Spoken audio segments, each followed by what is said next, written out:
What's going on, guys? Mac Junkie here. Welcome back to another video, and in today's video we're going to be talking about the LG G7.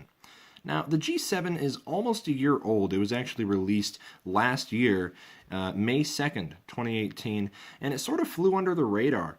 Definitely shadowed, living in the shadow of phones like the OnePlus 6 and 6T, as well as the Pocophone and some of the Xiaomi Mi Mix phones as well.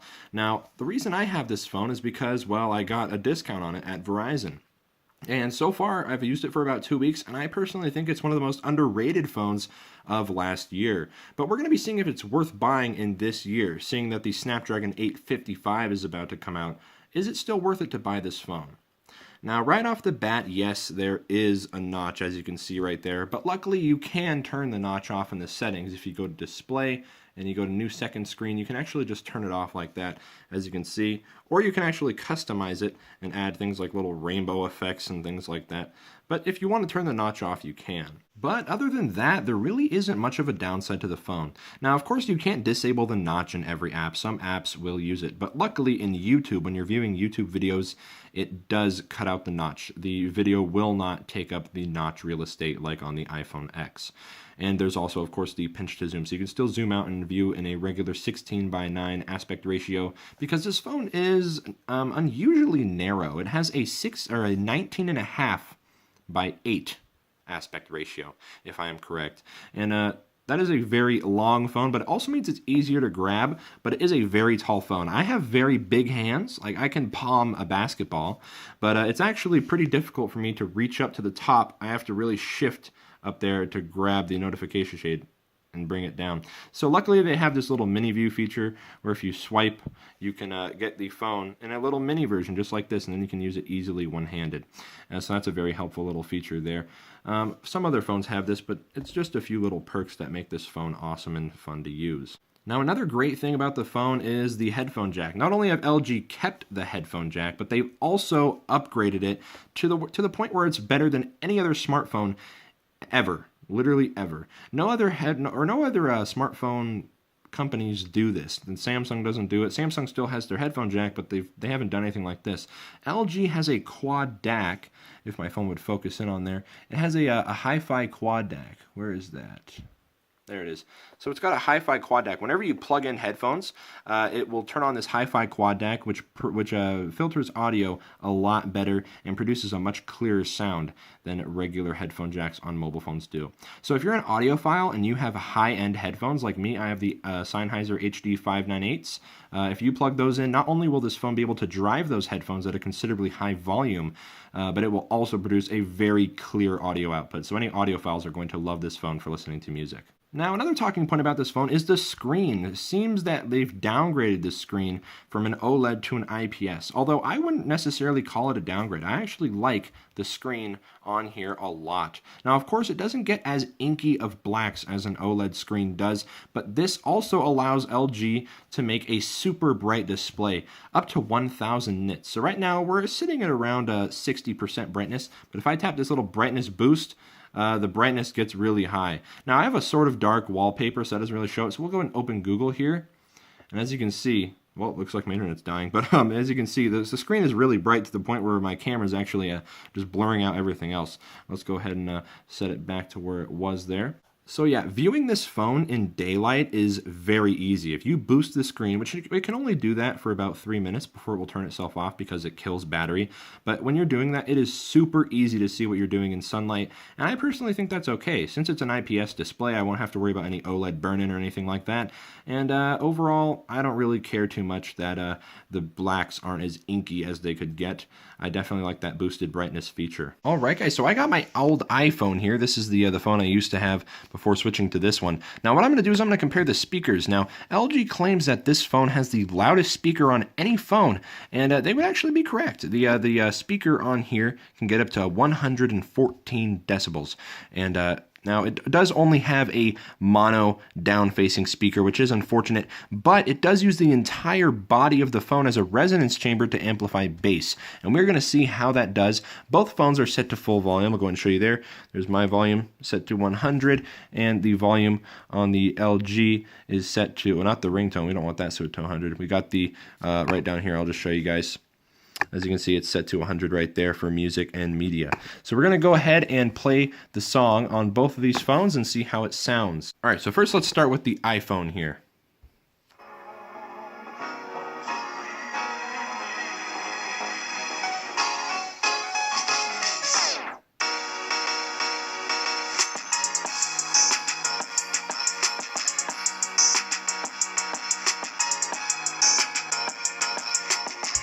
All right, let's do the LG now. Now, I would like to point out, it is on a flat surface, but it is padded. This table is padded, so it's going to be absorbing some of that sound, so it's not going to be as loud as it could get.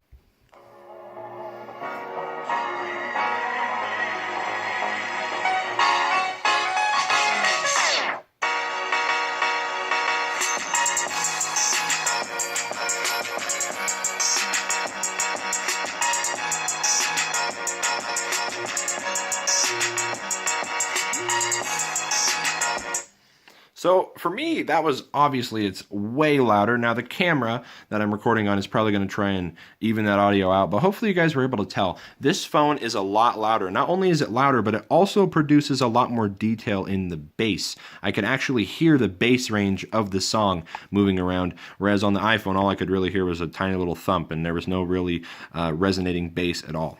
So the speaker on this phone is really good, although I could tell that it was distorting a lot at the highest volume. So what we're going to do next is I'm just going to turn down the volume a little bit on the LG to see what is the clearest audio I can get from it. So I'm just going to turn down the volume, let's say like to about 75% there. That actually sounds a lot better. So yeah, it does distort, unfortunately, at high volumes, but that is to be kind of expected here. But at 75%, it actually sounded pretty good. There was no bass distortion, and it actually sounded pretty good. So that's how the speakers sound on this guy. Now, another important feature of any smartphone is the camera, and the camera on the LG is fairly nice. As you can see, there's PJ there. There's my buddy. Hi, PJ. Now, the camera, I will say, isn't all that amazing. One of my main gripes about it is that by default, when you open up the camera, the shutter speed is very slow. So if you're trying to take a quick picture of a moving object, it's going to be blurry. Of course, you can change that in their manual mode, which does allow a ton of adjustment, a lot more than most other phone brands, as well as focus peaking. Let me just go ahead, and it's actually set to where I had it before, so let's brighten it up there. So it has focus peaking, as well as you can see the auto-focusing dots here, like you would see on a more expensive camera. And not only that, well, it's meant to be held in landscape, I guess, here, but you can change the focus type from autofocus to manual focus. You can change the white balance, you can change the EV, you can change the ISO and the shutter speed. As you can see, by default here, it's setting it to 1/17th of a second, from kind of changing from 1/15th to 1/17th to 1/20th. And of course, you can change that up to 60, so you can get a nice smooth image, and then bump the ISO up to make that image a little bit brighter, just so you can take better pictures of moving objects. But you still have to do that every time, because by default, the manual mode is going to make it a little bit difficult, or the auto mode is going to make it a little bit difficult to take pictures of moving targets. Now, another awesome thing is, as you can see here, the cameras, they are dual cameras. Now, most smartphone manufacturers will just put in a regular lens like this and then a zoom lens. But LG has done what I believe is a lot more useful, and they've added a wide angle lens right there. If I switch to that wide angle lens, you're going to see, you can almost see PJ entirely now. He's just completely zonked out. He's totally asleep. And if I zoom in there, you can see it'll actually switch to the regular lens there, and I can zoom way in on my buddy PJ.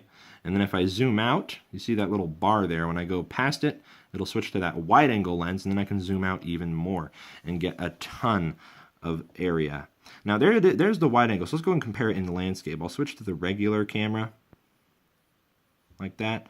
As you can see, we can only see about 3/4 of PJ there, and if I hit the wide angle button, it just zooms out, and now I can see the whole, almost the entire wall to wall of this room.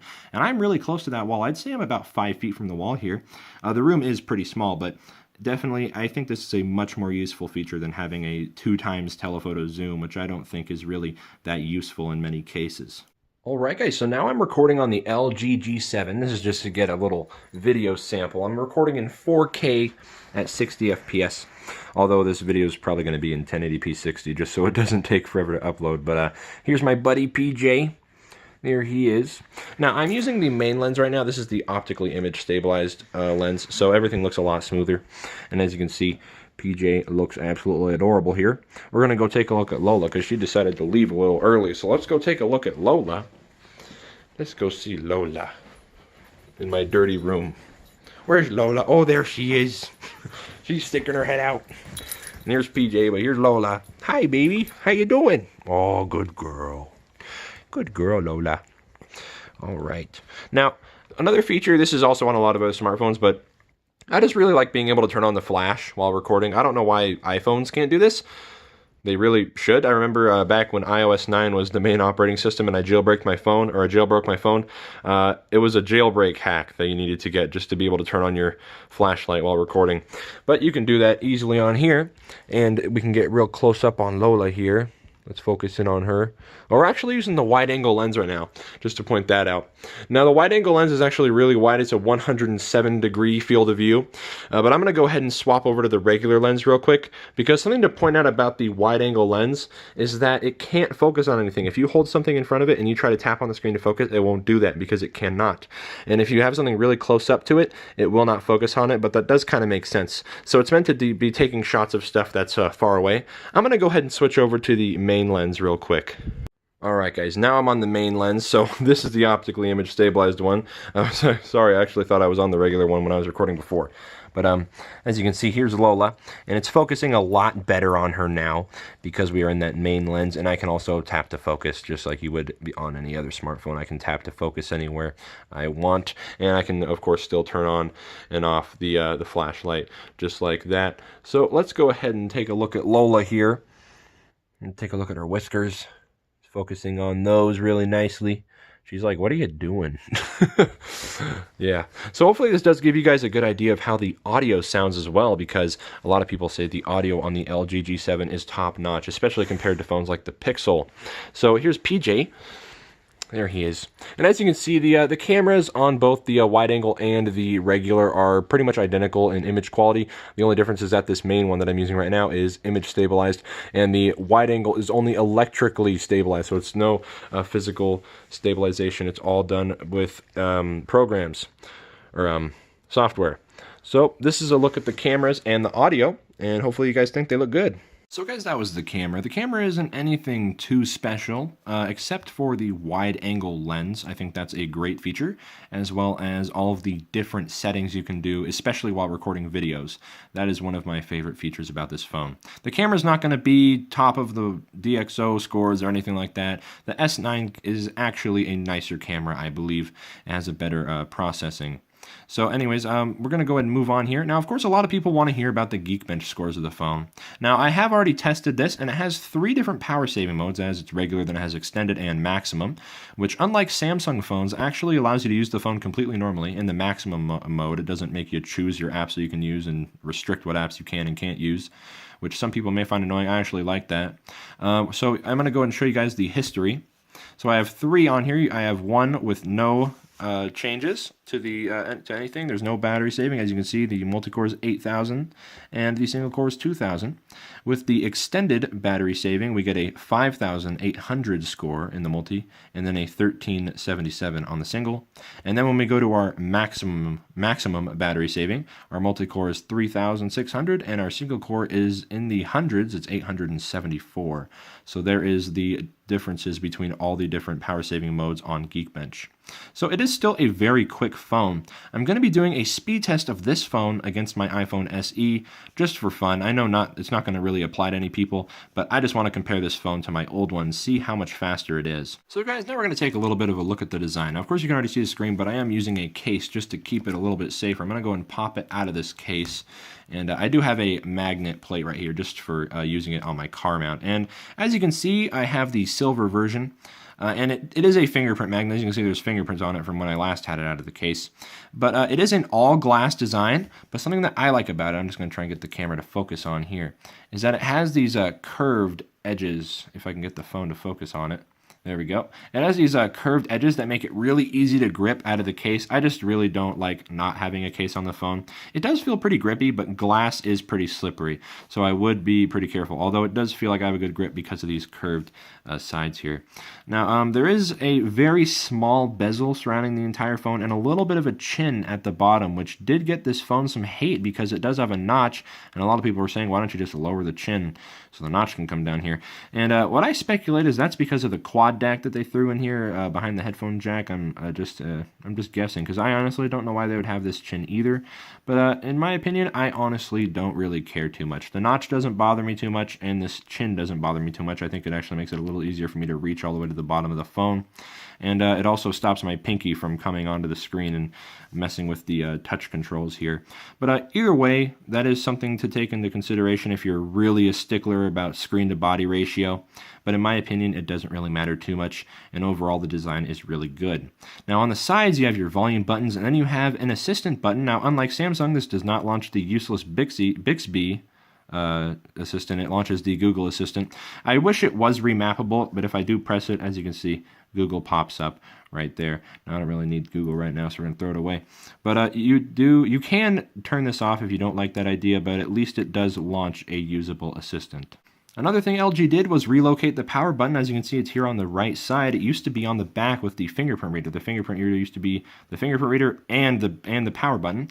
A lot of people didn't like that because if your phone was lying flat, you'd have to physically pick up the phone and press it. We weren't able to just turn on the screen. Now, of course, you can use the double tap feature and turn on the screen like that with a double tap and then swipe and everything. But a lot of people just didn't like the fingerprint reader and the power button being in the same spot. That also was an issue for waterproofing and stuff like that, which this phone is IP68 water resistant. Technically no phone is waterproof, but this phone is IP68 water resistant. So that is it for the design of the phone. It looks very sleek, it looks very modern, and I think going into 2019, this is still a very solid choice. Unfortunately, with LG's past, I'm sure they've gotten a bad rap, and a lot of people are deciding to stick to their guns with Samsung and Huawei and OnePlus phones, and a lot of people aren't really taking a look at the new LG flagships, which I believe are getting which are sticking way under the radar and aren't getting as much recognition as they deserve.